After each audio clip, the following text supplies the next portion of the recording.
Tips for Youth Effective Cell Phone Communication, brought to you by the Independent Futures that Work project at independentfuturesthatwork.com. Cell phone use has become an important part of everyday life for everyone in today's world. We use cell phones to stay in touch with family and friends and to stay in contact with others.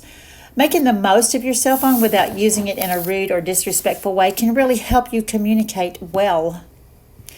Tip number 1, only use your cell phone when it is appropriate to do so.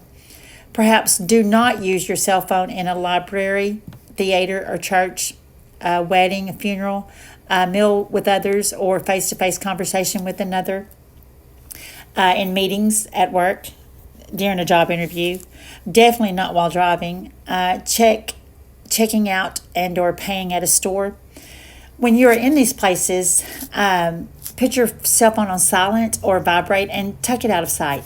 Let calls go to voicemail and return those calls later.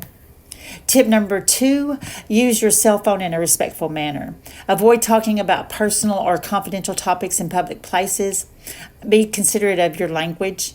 Avoid using a loud tone. Keep a reasonable distance between yourself and others while in public, about 10 feet.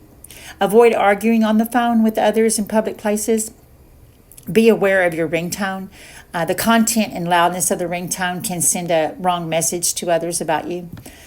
Tip number 3, voicemail is a helpful tool when you cannot answer your phone. But be sure to set up your phone's voicemail box and check it often.